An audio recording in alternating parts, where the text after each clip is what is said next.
ఏ happies అందరు ఎలా ఉన్నారు? నా పేరు Santosh. Welcome back to my channel సంతోష సమయం. లాస్ట్ వీడియోలో మనం పండరిపురం శ్రీ పాండురంగ విఠలుడి ఆలయ విశేషాల గురించి తెలుసుకున్నాం కదా. ఈ వీడియోలో మనం పరమశివుడు వీరభద్రుని సృష్టించిన ప్రదేశమైన మహారాష్ట్రలోని కొల్హాపూర్ మండలం కిద్రాపూర్లో వెలసిన శ్రీ కోపేశ్వర ఆలయ విశేషాలు, స్థల పురాణం, ఆలయం ఎక్కడ ఉంది, ఎలా చేరుకోవాలనే విషయాలు ఈ వీడియోలో తెలుసుకుందాం. పదండి.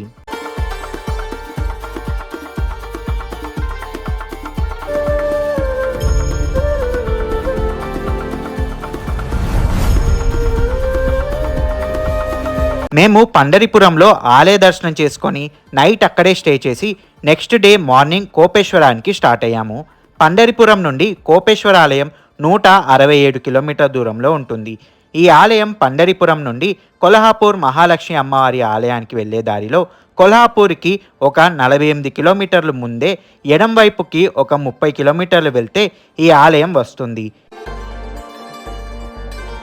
ఇప్పుడు మన తెలుగు రాష్ట్రాల నుండి కోపేశ్వరం ఆలయం ఎలా చేరుకోవాలో తెలుసుకుందాం. మన తెలుగు రాష్ట్రాల నుండి కోపేశ్వరానికి డైరెక్ట్ ట్రైన్స్ అందుబాటులో లేవు. ముందుగా మన తెలుగు రాష్ట్రాల నుండి సోలాపూర్ లేదా హుబ్లీ చేరుకొని అక్కడి నుండి కొల్హాపూర్ చేరుకొని అక్కడి నుండి బస్ లేదా ప్రైవేట్ క్యాబ్లో ఈ ఆలయానికి చేరుకోవచ్చు. ఈ ఆలయం కొల్హాపూర్ నుండి 60 కిలోమీటర్ దూరంలో ఉంటుంది. కొల్హాపూర్ నుండి కిర్దాపూర్కి బస్సెస్ అందుబాటులో ఉన్నాయి, కానీ ఆ బస్సెస్ పలానా టైమింగ్ అంటూ ఏమీ ఉండదు. సో బెటర్ కొల్హాపూర్ నుండి ప్రైవేట్ క్యాబ్ మాట్లాడుకొని ఈ ఆలయానికి చేరుకోండి.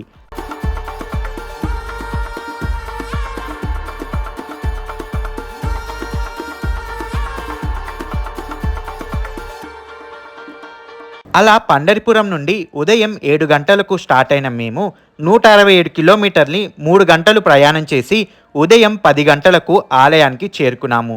ఇక్కడ కార్ పార్కింగ్కి 50 రూపాయలు ఛార్జ్ చేస్తున్నారు. ఈ ఆలయం కృష్ణానది ఒడ్డున ఉంటుంది. కార్ పార్క్ చేసి ఇలా కుడివైపుకి వెళ్తే మనకి కృష్ణానది వస్తుంది. పదండి ఇప్పుడు ఆలయం లోపలికి వెళ్దాము. ఈ ఆలయం ప్రతిరోజు ఉదయం 6 గంటల నుండి రాత్రి 8 వరకు తెరిచి ఉంటుంది.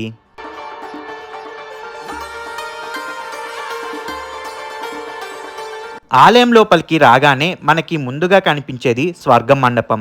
ఈ ఆలయం నక్షత్రాకారంలో 4 విభాగాలతో నిర్మించబడింది. అందులో మొదటిది స్వర్గ మండపం, రెండవది సభా మండపం, మూడవది అంతరకక్ష మరియు 4వది గర్భగృహం.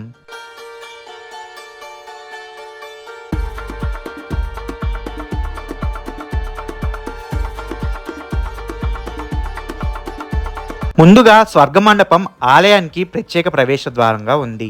ఈ స్వర్గమండపం వృత్తాకారంలో ఉన్న పైకప్పు ఓపెన్గా ఉండటం, అలాగే ఈ పైకప్పును మోసే 48 రాతి స్తంభాలపై ఆధారపడి ఉండటం. ఈ 48 స్తంభాల్లో ప్రతి ఒక్కటి పైనుండి క్రింద వరకు వివిధ ఆకారాలతో చెక్కబడి ఉంటాయి. ఈ పైకప్పు వృత్తాకారపు రంధ్రాన్ని బ్రహ్మరంధ్రం అని కూడా పిలుస్తారు. అలాగే ఇది విశ్వం లేదా స్వర్గానికి ద్వారాన్ని సూచిస్తుంది. యజ్ఞాల సమయంలో ఏర్పడిన పొగను బయటకు పంపడానికే ఈ రంధ్రం ఉండేదని చెబుతారు. అలాగే స్థానికుల నమ్మకం ప్రకారం శివరాత్రి రోజున ఉదయం నుండి సాయంత్రం వరకు ఉపవాసం ఉండి రాత్రి సమయంలో ఈ స్వర్గ మండపం నుండి పైన కనపడే ఆకాశాన్ని చూస్తే మోక్షం లభిస్తుందని చెబుతారు. ఈ స్వర్గ మండపం నుండి లోపలికి వెళ్తే మనకి సభా మండపం వస్తుంది. ఈ సభా మండపానికి 3 ప్రవేశ ద్వారాలు ఉన్నాయి. ప్రధాన ప్రవేశ ద్వారం స్వర్గ మండపం నుండి ఉండగా మిగిలిన 2 వరుసగా దక్షిణ మరియు ఉత్తర దిశల్లో ఉన్నాయి. దశాబ్దాల క్రితం చాలామంది కళాకారులు ఈ సభా మండపంలో తమ ప్రదర్శనలు ఇచ్చేవారట. ఇక గర్భాలయంలో స్వామి కోపేశ్వరుడిగా లింగ రూపంలో, అలాగే మహావిష్ణువు శ్రీ ధోపేశ్వరుడిగా దర్శనమిస్తారు. కోపేశ్వర అంటే కోపించిన శివుడు అని అర్థం. ఈ ఆలయానికి సంబంధించిన ఒక పౌరాణిక కథ కూడా ఉంది. పూర్వం సతీదేవి తన తండ్రి దక్ష ప్రజాపతికి ఇష్టం లేకపోయినా ఆ పరమశివుణ్ణి పెళ్లి చేసుకుంటుంది. దీంతో దక్ష ప్రజాపతి పరమశివుడితో పాటు తన కుమార్తె అయిన సతీదేవిపై ద్వేషం పెంచుకుంటాడు. ఈ క్రమంలో ఒకసారి ఒక గొప్ప యాగాన్ని నిర్వహిస్తాడు. ఈ యాగానికి దేవతలందరినీ ఆహ్వానిస్తాడు. అయితే సొంత కుమార్తె అయిన సతీదేవి ఈశ్వరుని మాత్రం ఆహ్వానించడు. అయినా పుట్టింటిపై మమకారం చావని సతీదేవి ఆ యాగానికి వెళ్ళాలని భావిస్తుంది. అయితే పరమశివుడు పిలవని పేరంటానికి వెళ్ళకూడదని ఎంతో నచ్చజెప్పాలని భావిస్తాడు.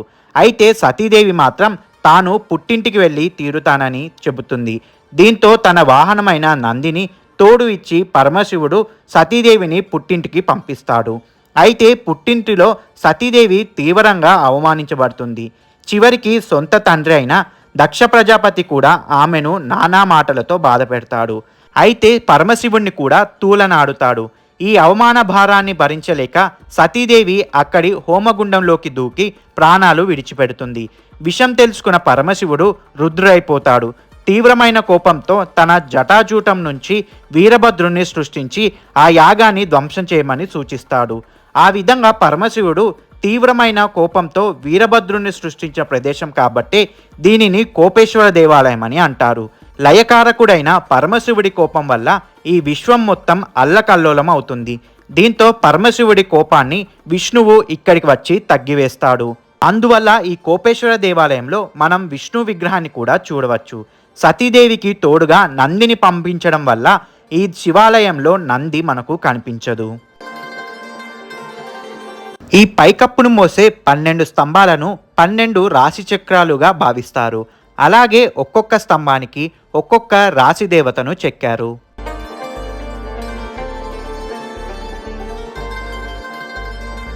ప్రతి కార్తీక పౌర్ణమి రాత్రి ఈ స్వర్గ మండపం మధ్యలో చంద్రుడు కనిపిస్తాడు.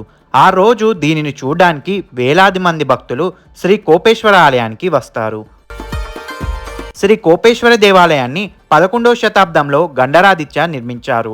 అటుపై విజయాదిత్య, భోజ్దేవ అనే రాజులు ఈ దేవాలయాన్ని క్రీస్తు శకం 1109 నుండి 1178 మధ్య 2 సార్లు పునర్నిర్మించారని ఇక్కడ దొరికిన శాసనాలు చెబుతున్నాయి.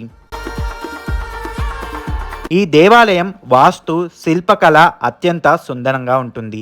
దేవతామూర్తులు, యక్షిణులు, నాట్యగత్తులు తదితర శిల్పాలెన్నో మనం ఇక్కడ చూడొచ్చు. ఈ దేవాలయ శిల్పకళను చూడడానికి విదేశీయులు సైతం పెద్ద సంఖ్యలో ఇక్కడికి వస్తుంటారు. ఇదండి పరమశివుడు కోపేశ్వరుడిగా వెలసిన శ్రీ కోపేశ్వర దేవాలయ విశేషాలు. మీకు గనక ఈ వీడియో నచ్చినట్లయితే please like, share and comment చేయండి. ఇలాంటి మరెన్నో వీడియోస్ కోసం ఈ ఛానల్ని సబ్స్క్రైబ్ చేయండి. మళ్ళీ మరో వీడియోతో మీ ముందుకు వస్తాను. అంతవరకు మీ సంతోష సమయాన్ని గడపండి.